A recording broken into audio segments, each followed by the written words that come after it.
नमस्कार, मैं हूं संजय शर्मा। आप देख रहे हैं 4 PM न्यूज़ नेटवर्क। हमेशा बात होती है भारतीय जनता पार्टी और संघ के रिश्तों की। आज मैं कुछ आपको संघ के और भारतीय जनता पार्टी के रिश्तों का एक भौचक्का कर देने वाला खुलासा बताऊंगा। संघ की स्ट्रेटेजी क्या होती है? संघ हमेशा क्या भारतीय जनता पार्टी के पीछे ऐसे ही खड़ा रहा है या मन से अभी भी प्रधानमंत्री नरेंद्र मोदी के पीछे खड़ा है? संघ की एक लाइन है कि भाई पहले संगठन बाद में व्यक्ति। प्रधानमंत्री ने उस लाइन को खत्म कर दिया है। संघ की पीड़ा है, संघ की छटपटाहट है। संघ छोटा हो गया है, मोदी बड़े हो गए हैं। तो क्या 2024 के चुनाव में संघ मोदी के पीछे उतनी ही ताकत से खड़ा रहेगा? ये ऐसी चर्चाएं बहुत लोग पूछते हैं, बहुत सवाल करते हैं। हालांकि वो लोग ये भी कहते हैं, मेरी डिबेट में कई सीनियर जर्नलिस्ट ये भी कहते हैं कि संघ की मजबूरी है। मोदी जी ने संघ को वो कुछ सारा कुछ दे दिया जो कभी संघ ने कल्पना भी नहीं की थी। और संघ आज से 15-20 साल पहले वाला संघ नहीं है। तब संघ के प्रचारक, आप अगर जानते हो संघ के बारे में, तो एक राजदूत मोटरसाइकिल पर जाते थे, कभी किसी शहर के किसी व्यापारी के यहाँ लंच, कहीं डिनर, भोजन, वहाँ बैठ के हिंदुत्व की बातें।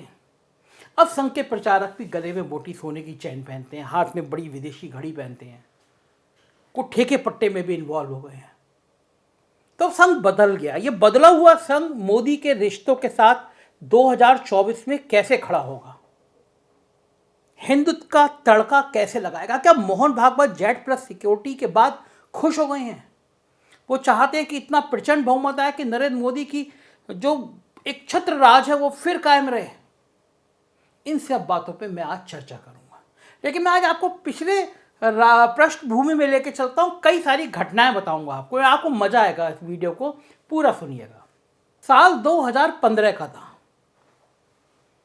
बिहार के विधानसभा चुनाव होने थे। मोदी जी समेत पूरी भारतीय जनता पार्टी नीतीश कुमार और लालू यादव के गठबंधन को बुरी तरह हराने पर तुली हुई थी। टीवी डिबेट्स प्रोग्राम लगातार चल रहे थे। इस दरमियान एक से एक बड़े टीवी चैनल के शो में बिहार के मुख्यमंत्री नीतीश कुमार ने RSS के बारे में एक सनसनीखेज खुलासा किया। क्या कहा, मैं आपको बता रहा हूं। उन्होंने कहा कि इमरजेंसी के दरमियान सरकार ने 2 संगठनों पर बैन लगाया था, राष्ट्रीय स्वयंसेवक संघ और जमायते इस्लामी। नीतीश ने कहा, लेकिन हम लोगों को जेल में ये देखकर बड़ा आश्चर्य होता था कि इन दोनों सांप्रदायिक संगठनों के लोग जेल में बड़े घुल-जुल के मिलके रहते हैं, बड़े अच्छे संबंध हैं। लगता ही नहीं था कि एक हिंदू सांप्रदायिकता को बढ़ावा देने वाला संगठन है, तो दूसरा मुस्लिम सांप्रदायिकता को बढ़ावा देने वाला संगठन है। ये सब देखकर हम लोगों की समझ में आया कि सांप्रदायिकता चाहे किसी भी धर्म की हो, सबका करैक्टर एक ही होता है।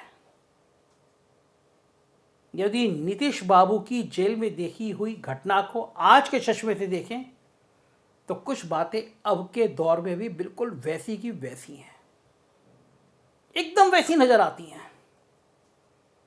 नीतीश बाबू का अनुभव तो आपने सुन लिया। अब आज के दौर में कुछ महीने पहले के 2-3 बयान याद कर लीजिए। एक बयान असदुद्दीन ओवैसी का आता है जिसमें वो कहते हैं कि हमारी मान्यताओं के मुताबिक शादी एक कॉन्ट्रैक्ट है, ये कोई 7 जन्मों का रिश्ता नहीं है। ओवैसी साहब के बयान के कुछ दिनों बाद राष्ट्रीय स्वयंसेवक संघ के सरसंघचालक मोहन भागवत भी एक बयान देते हैं और इस बयान में भी वो स्वीकार करते हैं कि मैरिज यानी शादी एक कॉन्ट्रैक्ट है जो 2 लोगों की सहमति पर आधारित है, इसे जन्म जन्मांतर का रिश्ता नहीं माना जाना चाहिए। हालांकि संघ पे इस बात का आरोप हमेशा से लगता रहा है कि उसकी मानसिकता, उसकी विचारधारा थोड़ी महिला विरोधी है। संघ में महिलाएं नहीं जाती। संघ के प्रचारक आमतौर पर आपको पता ही नहीं चलता है कि वो शादी भी करते हैं या नहीं करते हैं, विवाहित हैं, अविवाहित हैं। और एक आरोप भी इस तरह का संघ के ऊपर बड़ा गंभीर लगता रहा है। अब बताइए आप, खुद को हिंदुत्व का झंडा बरदार मानने वाले संगठन का मुखिया यदि हिंदुओं के बीच शादी जैसे पवित्र और 7 जन्मों का रिश्ता माने जाने वाले बंधन को कॉन्ट्रैक्ट बता रहा हो तो सोचिए, क्या वास्तव में इन्हें सनातन धर्म की पूरी तरह समझ है? इस प्रकार की बात तो दरअसल हिंदू मान्यताओं के खिलाफ एक बगावत है। लेकिन क्या आपको लगता है कि संघ या कोई भी सांप्रदायिक आधार पर बने संगठन में बगावत की क्षमता होती है? कोई सोच सकता है कि संघ में भी कभी बगावत हो सकती है? इसका सीधा उत्तर है नहीं, कभी नहीं। और शायद इसी को समझते हुए दुनिया भर में अपनी साहित्य की डंका बजाने वाले साहित्यकार मुंशी प्रेमचंद ने लिखा है, सांप्रदायिकता सदैव संस्कृति की दोहाई दिया करती है, क्योंकि उसे अपने असली रूप में निकलते हुए शायद लज्जा आती है, इसलिए वो संस्कृति की खाल ओढ़ कर आती है। लिहाजा आप ये उम्मीद तो मत ही कीजिए कि कभी आरएसएस जैसे संगठन कभी बगावत की बात भी करते होंगे, मगर इस संगठन ने अपनी राजनीतिक उपज यानी भारतीय जनता पार्टी या इसके पुराने अवतार जनसंघ को कई बार अंदर खाने गच्चा जरूर दिया है। यही मैं बात आपसे करना चाहता हूं। आपने आपातकाल के दौरान कई बड़े संघ के लोगों से इंदिरा गांधी से माफी मांगकर जेल से बाहर निकलने की बात खूब सुनी होगी, खूब चर्चा में रही है। मगर मैं आज आपको बता रहा हूं कि संघ ने कब कब भारतीय जनता पार्टी और जनसंघ को जोर का झटका धीरे से दिया है। साल था 1984 का, तारीख थी 31 अक्टूबर। उस दिन बिहार के सीतामढ़ी से अयोध्या होते हुए विश्व हिंदू परिषद का राम जानकी रथ दिल्ली पहुंच रहा था। इस पूरे आयोजन में पीछे से राष्ट्रीय स्वयंसेवक संघ मुस्तैदी से खड़ा था, क्योंकि भारतीय जनता पार्टी के अस्तित्व में आने के बाद होने वाला लोकसभा चुनाव सिर्फ 2 महीने दूर बचा था और उसी चुनाव के लिए भारतीय जनता पार्टी की भूमिका तैयार करने के लिए माहौल बनाया जा रहा था। लेकिन उसी दिन यानी 31 अक्टूबर 1984 को एक बेहद सनसनीखेज घटना घट गई। उस दिन दिल्ली में प्रधानमंत्री आवास पर प्रधानमंत्री इंदिरा गांधी के सुरक्षाकर्मियों ने उन्हें गोली मार दी और इस दुखद घटना से पूरा सियासी मंजर ही बदल गया। एक तरफ जहां चुनावी माहौल जनता पार्टी और उसके अध्यक्ष चंद्रशेखर के पक्ष में, उनकी जो पदयात्रा थी उसके कारण झुकता हुआ नजर आ रहा था, और उसी एंटी कांग्रेस माहौल में राम जन्म की रात के सहारे भाजपा भी अपने लिए कुछ जगह लगभग ये सोच रही थी 40-50 सीटें ये तलाशने की कोशिश कर रही थी। लेकिन लोकसभा चुनाव से ठीक पहले इंदिरा गांधी की शहादत ने पूरे एंटी कांग्रेस माहौल को ही खत्म कर दिया। बल्कि यूं कहूं कि चुनाव के दरमियान इंदिरा गांधी के खून के कतरे वाले भाषण जो उन्होंने हत्या के एक दिन पहले भुवनेश्वर में दिया था, उनके कैसेट देश के गांव-गांव, कस्बे-कस्बे में कांग्रेस की प्रचार गाड़ियों और चुनावी सभाओं में बजने लगे। इस कैसेट ने पूरे देश में एक जबरदस्त कांग्रेसी लहर पैदा कर दी और कहा जाता है बिल्कुल इस मौके की नजाकत को भांपते हुए राष्ट्रीय स्वयंसेवक संघ ने भारतीय जनता पार्टी के पीछे से अपना हाथ झाड़ लिया और कांग्रेस का समर्थन करने में ही अपनी भलाई समझी। नतीजा ऐसा हुआ कि भारतीय जनता पार्टी को सिर्फ 2 सीटें, एक मेहसाना से आत्माराम पटेल और दूसरे आंध्र प्रदेश की हम्मनकोड़ा से पीवी नरसिंह राव को हराकर जंगी रेड्डी को हासिल हो सकी। अटल बिहारी वाजपेयी, विजय राजे सिंधिया, मुरली मनोहर जोशी सबके सब हार गए। कुछ लोग तो यहां तक कहते हैं कि 1984 के सिख विरोधी दंगे में कांग्रेस तो सिर्फ ऊपर ऊपर से भावनात्मक उबाल की वजह से बह गई थी, मगर खेल के पीछे तो आरएसएस था, ताकि लॉन्ग टर्म में कांग्रेस को सिखों के बीच विलेन साबित किया जा सके। संघ की इसी सब कथित कांग्रेस समर्थक भूमिका को देखते हुए कुछ लेखक तो यहां तक दावा करते हैं कि राजीव गांधी ने बोफोर्स में फंसने के बाद एक बार फिर संघ से 1989 के चुनाव में पर्दे के पीछे से मदद लेने की कोशिश की थी। दरअसल कोशिश तो यह हुई थी कि राजीव राम मंदिर बनवा देंगे, बशर्ते संघ विश्वनाथ प्रताप सिंह की आंधी का मुकाबला करने में कांग्रेस को अंदर खाने 1984 के चुनाव की भांति सपोर्ट कर दे।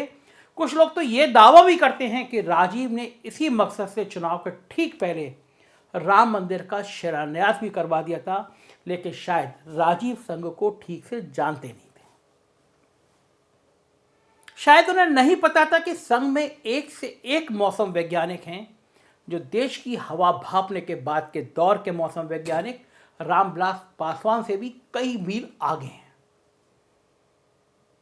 पूरे संघ को विश्वनाथ प्रताप सिंह के पक्ष में चल रही हवा का अंदाजा था। लिहाजा आरएसएस ने राजीव गांधी के इस कथित प्रस्ताव को कोई तवज्जो नहीं दी। इसके बाद आते हैं, साल था 1993। बाबरी विध्वंस के बाद पीवी नरसिंह राव की सरकार ने सभी 4 भारतीय जनता पार्टी की सरकारें, जिसमें कल्याण सिंह, भैरव सिंह शेखावत, सुंदरलाल पटवा और शांता कुमार थे, उन सब सरकारों को बर्खास्त कर दिया था, जिसके बाद इनके राज्यों में फिर से चुनाव हो रहे थे। बाबरी विध्वंस के बाद गृह मंत्री एसवी चौहान ने आरएसएस पर भी प्रतिबंध लगा दिया था। आजाद भारत में संघ पर यह तीसरा प्रतिबंध था। पहली बार गांधी जी की हत्या के बाद गृह मंत्री सरदार पटेल ने लगाया था। दूसरी बार इमरजेंसी के दरमियान गृह मंत्री उमाशंकर दीक्षित ने लगाया था, और अब तीसरी बार चौहान साहब ने लगा दिया। इस तीसरे प्रतिबंध से संघ बड़ी विचित्र हालत में पड़ गया, लेकिन कई अंदरूनी जानकार दावा करते हैं कि इस प्रतिबंध में ढील देने के एवज में संघ के लोगों ने नरसिंह राव से कथित तौर पर समझौता किया, और इस समझौते के तहत मध्य प्रदेश और हिमाचल प्रदेश में भारतीय जनता पार्टी की बजाय कांग्रेस को अंदर खाने मदद की। इस बात को कई बार हमारे चैनल में मध्य प्रदेश के समाजवादी नेता और पूर्व विधायक डॉक्टर सुरीलम भी कई बार हमारे कार्यक्रम में, हमारे शो में बता भी चुके हैं। इसके बाद आते हैं, 2004 का साल था। फील गुड और इंडिया शाइनिंग के प्रमोद महाजन के चुनावी शोर के बीच लोकसभा का चुनाव हो रहा था। हर तरफ बीजेपी की धूम हो रही थी। सब जानते हैं कि तब तक अटल बिहारी वाजपेयी का संघ प्रेम खत्म हो चुका था। वैसे उनका संघ प्रेम तो 1980 में भाजपा की स्थापना के वक्त ही खत्म हो गया था, जब उन्होंने हिंदुत्व की बात न करके गांधीवादी समाजवाद की बात की थी, और उसे ही पार्टी की लाइन बताया था। संतोष भारतीय तो अपनी किताब में यहां तक लिखते हैं कि एक बार वाजपेयी जी ने चंद्रशेखर जी से अपना डर ये कहते हुए साझा किया था कि संघ के लोग मुझे जिंदा नहीं छोड़ेंगे। लेकिन 1998 में सत्ता के आने के बाद तो वाजपेयी जी ने ऐसी लाइन ली कि संघ उसे छुटकारा पाने की सोचने लगा। प्रधानमंत्री वाजपेयी को देखकर संघ को ऐसा लगता था कि वो हिंदुत्व और एकात्म मानववाद की लाइन भूल चुके हैं, और पूरी सरकार को एनडीए संयोजक जॉर्ज फर्नांडिस के नेशनल एजेंडा फॉर गवर्नेंस के पोती के हाथों में गिरवी रख चुके हैं।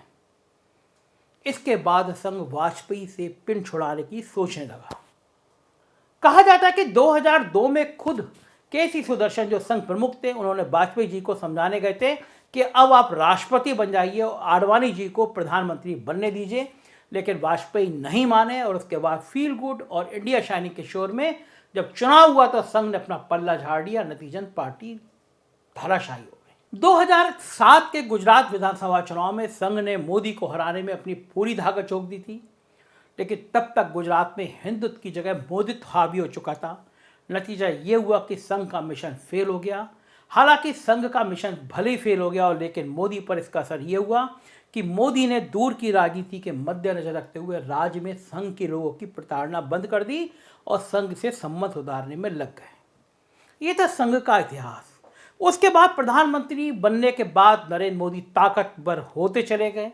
संघ को उन्होंने आर्थिक रूप से मजबूत करना शुरू कर दिया। संघ के कार्यालय बन गए। संघ को आर्थिक मदद के अलावा मोहन भागवत को जेट प्लस सिक्योरिटी मिल गई। इस तरह की तमाम बातें हो गई। लेकिन एक बात मोदी ने की कि संघ को उसकी हैसियत में रखा। प्रधानमंत्री नरेंद्र बनने के बाद नरेंद्र मोदी नागपुर नहीं गए। उनका मानना था कि वो मोहन भागवत से सीनियर स्वयंसेवक हैं, ऐसे उनके करीबी लोग कहते हैं। लिहाजा संघ की वैचारिक लड़ाई में कहीं ना कहीं ये बात उनको चुभ रही थी कि प्रधानमंत्री का कद, नरेंद्र मोदी का कद संघ से बड़ा होता जा रहा है। लेकिन संघ तड़प के बेचैन रहने के अलावा कुछ कर नहीं सकता था। नरेंद्र मोदी की राजनीति का जो स्टाइल है, जिसमें वो किसी की नहीं सुनते हैं, उसमें संघ भी लाइन में लग गया। पूरी गुजरात की कैबिनेट बदल दी गई, मुख्यमंत्री बदल दिया गया, संघ से पूछा नहीं गया। संघ के सबसे प्रिय दुलारे नितिन गडकरी को संसदीय बोर्ड से बाहर का रास्ता दिखा दिया गया, संघ से पूछा नहीं गया। ऐसे तमाम किस्से हैं। संघ नहीं चाहता था कि पॉलिटिकल लोगों को किनारे करके नौकरशाहों को आगे बढ़ाया जाए, लेकिन नरेंद्र मोदी की जिद के कारण कई नौकरशाह कैबिनेट मिनिस्टर बन गए और कई कांग्रेस से आए लोग प्रदेशों में मुख्यमंत्री बन गए। ये जो बीजेपी है ये कांग्रेस पार्ट 2 हो गया। तो जाहिर है 2024 तक संघ और मोदी के रिश्ते क्या सास बहू रहेंगे, प्रेमी प्रेम का वाले रहेंगे, या फिर कुछ और खेल होगा, इसमें हमारी निगाह रहेगी। देखते रहिए 4 PM, क्योंकि राजनीति के अंदर की खबरें आपको यहीं मिलेंगी। बिहार की खबरें देखना हो तो 4 PM बिहार, गुजरात देखना हो तो 4 PM गुजरात, और यूपी की खबरें देखनी हो 4 PM यूपी देखिएगा। और एक खुशखबरी और, आपके अपने चैनल ने कर्नाटक में दस्तक दे दी है, तो 4 PM कर्नाटक को भी सब्सक्राइब करिएगा। कुछ महीने बाद चुनाव है, कर्नाटक की राजनीति की हर खबर आपको 4 PM कर्नाटक में मिलेगी। शुक्रिया, थैंक यू।